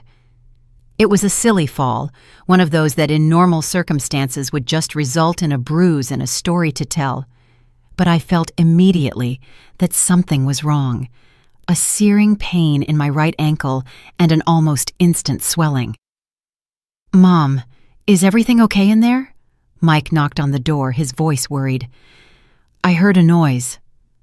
"I slipped, son," I replied, trying to sound calmer than I felt. "I think I hurt my ankle." He helped me out of the bathroom and supported me to the bed. He examined my foot with surprising concentration, his delicate fingers palpating the swelling that was already forming. "We need to go to the hospital," he decided, surprising me with his clarity and initiative. "It might be broken." And it was. "A fracture of the lateral malleolus," the doctor explained, after examining the X-ray. "It wouldn't require surgery, but it would require 6 weeks of immobilization in a cast, followed by physical therapy and absolute rest for the first few days." "Do you live alone, ma'am?" the doctor asked, a young man with deep circles under his eyes, who had just finished a double shift. "No," I replied, looking at Mike, who was sitting quietly in the chair beside me. "I live with my son." The doctor cast a quick glance at Mike, noticing perhaps something in his behavior, the rhythmic bouncing of his leg, the gaze that occasionally drifted to an empty spot in the room, the lips that moved in silent conversations. Doctors always notice those things. "And is there anyone else who can help you in these first few days?" he insisted, his tone implying his doubt about Mike's ability to take care of me. "I have friends," I lied. I didn't really have any. Years of caring for a schizophrenic son had shrunk my social circle to almost nothing. "And I can hire someone if I need to." The doctor nodded, not entirely convinced. "I strongly recommend that you have help in the first few days. At the very least, you won't be able to put any weight on your foot. You'll need help with basic tasks like bathing and preparing meals." We left the hospital with my foot in a cast, a prescription for painkillers, and a brochure with instructions on how to care for the cast. Mike held my arm firmly as I balanced on the ill-fitting crutches, guiding me to the taxi that would take us home. "I'm going to take care of you, Mom," he said as the car drove through the streets of Dallas. It wasn't the promise of an adult son to his elderly mother, but almost like a child determined to show that he was capable of a responsibility too big for his shoulders. "Thank you, son," I replied, my throat tight with a mixture of gratitude and worry. How much could he really do? For how long would his condition allow him to take on the role of caregiver when for so many years he had been the one who needed care? The first few days went by surprisingly well. Mike was attentive, dedicated, and almost meticulous in following the doctor's instructions. He helped me to the bathroom, prepared simple meals, and religiously checked the times for my medications. I called work, explained the situation, and was granted a 3-week medical leave. Dr. Williams, Mike's psychiatrist, made a house call when she found out about the accident, an extraordinary gesture that showed the special bond she had developed with us over the years. "How are you two managing?" she asked after examining my ankle and approving the care we were taking. "Surprisingly well," I confessed. "Mike has been wonderful. I barely recognize my son in these last few days." She smiled, but her eyes revealed a professional concern that did not escape my notice. "That's good, but we need to be vigilant," she said in a low voice, while Mike was in the kitchen preparing tea for us. "This sudden change in roles, from patient to caregiver, can be stressful for him, even if he doesn't show it now. And stress is one of the main triggers for relapses in cases of schizophrenia." "What do you suggest?" I asked, feeling the familiar tightening in my chest that accompanied any conversation about potential crises. "I'm going to increase our sessions to twice a week, right here at home to make it easier. And I strongly suggest you consider outside help, a nurse for a few hours a day maybe, not only to help you, but to relieve the pressure on Mike." I promised to think about it, even though I knew our finances were tight. The medical insurance would cover part of the physical therapy, but a private nurse would be a luxury we could hardly afford. The second week with the cast brought the first changes in Mike's behavior, subtle at first, a forgetfulness here, an irritability there. Nothing alarming, just signs of fatigue, I thought. Anyone would be exhausted taking care of someone 24 hours a day. It was on Thursday of that week that I noticed something more worrying. I woke up in the middle of the night, feeling thirsty, and called for Mike to help me get some water. There was no answer. I shuffled to the bedroom door, leaning on my crutches, and saw him sitting in the dark living room, having an animated conversation with someone who wasn't there. "But you don't understand," he was saying, gesturing to the empty sofa. "She depends on me now. I can't just—" He stopped abruptly when he noticed my presence. He turned around with a sharp movement, his eyes wide and reflecting the little light coming from the street. "Mom," he said, his voice strangely normal, as if he hadn't just been caught talking to the air. "Do you need something?" "Just a little water," I replied, pretending not to have seen or heard anything. Years of living with the disease had taught me when to confront and when to pretend. "I'm sorry to wake you." He got up, solicitous, and went to the kitchen to get the water.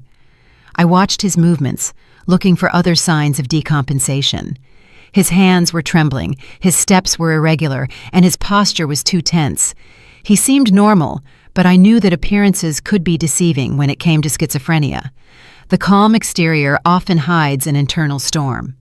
In the following days, the episodes became more frequent and more difficult to ignore. Mike would spend long periods talking to himself in the bathroom with the faucet running to disguise the sound. He would forget simple tasks like giving me my medication or preparing meals. One night, I found him in the kitchen at 3 a.m, all the cabinets open and dishes scattered on the floor. "I'm looking for the cameras," he explained when I asked what he was doing. "They're watching us, Mom. They want to know if I'm taking good care of you." I called Dr. Williams the next morning. She adjusted Mike's medication, increased the frequency of her sessions even more, and reiterated the need for outside help. "It's no longer a suggestion, Helen," she said with her characteristic gentle firmness. "It's a medical necessity. Mike is decompensating under the pressure. We need to relieve that before he goes into a full-blown crisis." I finally gave in. I used a part of the savings I had set aside for emergencies. Ironically, a fund I had always thought would be used for one of Mike's crises, not to pay someone to take care of me, and hired a certified nursing assistant to come for 4 hours a day. Sylvia was a robust, middle-aged woman with calloused hands and an easy smile. She had experience with psychiatric patients, which made her doubly valuable in our situation. Not only did she take care of me, bathing, dressing changes, small exercises to prevent muscle atrophy, but she also knew how to deal with Mike on his bad days. "Is everything okay, sweetie?" she would say when she caught him talking to his hallucinations. "Want to tell me what's bothering you today?" And surprisingly, he would often tell her, as if Sylvia's presence, someone from outside, not burdened by the emotional weight of being his mother, created a safe space for him to admit his fears and his confusion. "The man in the hat came back," he confessed one afternoon while Sylvia was changing my dressing. "He says I'm not taking good care of my mom, that she's going to die because of me, like my dad died." My heart ached when I heard that. After all these years, Mike still carried the guilt for Felipe's death. He still believed, on some level, that he could have prevented the tragedy. Sylvia didn't miss a beat. "And do you believe him?" she asked casually, as if she were discussing the weather. "Sometimes," he admitted finally, "when I'm really tired." "Well, I think the man in the hat doesn't know what he's talking about," Sylvia replied, finishing the bandage with a gentle pat on my leg. "I've never seen a son take such good care of his mother as you do, and I've worked in a lot of homes." I saw something change in Mike's face, a relaxation, a decrease in the tension that had been building up in the last few days. Just a few simple, non-judgmental words from someone he didn't need to protect emotionally. It was in that moment that I realized our mother-son dynamic, as loving as it was also part of the problem. Mike felt responsible not only for my physical care, but for my emotional well-being. He was trying to hide his struggles, his voices, and his fears so he wouldn't worry me, which only increased his internal pressure.